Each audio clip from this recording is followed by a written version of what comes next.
नमस्कार मित्रांनो, आज आपण जातक कथा ऐकणार आहोत। जातक कथेचे नाव हलकटांचे बलद्रव्य असे आहे। वाराणसी नगरीत ब्रह्मदत्त राजा राज्य करीत होता। बोधिसत्व एक गृहस्थाच्या कुळात जन्मला होता। त्याच्या एका मित्राने उतार वयात लग्न केले होते व त्या संबंधांपासून त्याला एक मुलगा झाला। तेव्हा त्याने असा विचार केला की माझी बायको अद्यापही तरुण आहे व मी जर मरण पावलो तर ती दुसरे लग्न करून घरात असलेले द्रव्य त्या नवऱ्याच्या स्वाधीन करण्यास मागे पुढे पाहायची नाही व त्या योगे माझ्या मुलाची मोठी हानी होईल।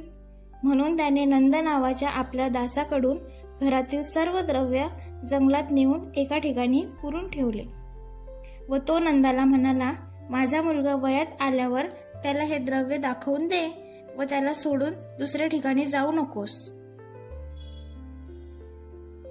त्यानंतर काही काळाने तो गृहस्थ मरण पावला। त्याचा मुलगा वयात आल्यावर आई त्याला म्हणाली, बाळ, तुझ्या पिताने नंददासाकडून घरातील द्रव्ये कोठेतरी गाडून ठेवले आहे, ते नंदाला विचारून उकरून काढ व त्याचा व्यापार धंद्यात उपयोग कर। तेव्हा तो मुलगा नंदाला म्हणाला, नंद मामा, माझ्या वडिलांनी पुरून ठेवलेले काही द्रव्य आहे का? नंदाने होय असे उत्तर दिले। नंतर एके दिवशी ते द्रव्य घेऊन येण्याच्या उद्देशाने कुदळ, टोपली वगैरे घेऊन ते दोघे जंगलात गेले। तेथे ज्या ठिकाणी धन पुरून ठेवले होते त्या जागी उभं राहिल्याबरोबर नंद मोठ्या गर्वाने त्या मुलाला म्हणाला, अरे दासीपुत्रा, ह्या ठिकाणी धन तुला कोठून मिळणार? ह्याप्रमाणे जेव्हा जेव्हा द्रव्य आणण्याच्या हेतूने ते दोघे अरण्यात जात व नंद त्या ठिकाणी उभा राही तेव्हा तेव्हा तो या तरुण मुलाला अनेक शिवीगाळी देत असे। तरी नंदाच्या हाती आपली किल्ली आहे हे जाणून तो मुलगा मोठ्या विचाराने त्याच्या त्या शिवीगाळी सहन करत असे। शेवटी कंटाळून तो आपल्या बापाच्या मित्रापाशी बोधिसत्वापाशी गेला व त्याने त्याला इतंभूत वर्तमान दिले।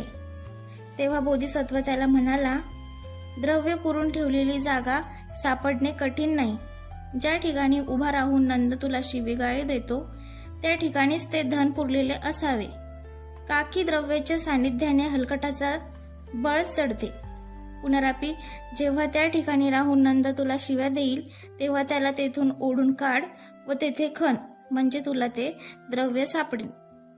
बोधिसत्वाच्या सल्ल्याप्रमाणे वागून त्या तरुणाने ते द्रव्य आपल्या घरी आणले व त्याचा सदुपयोग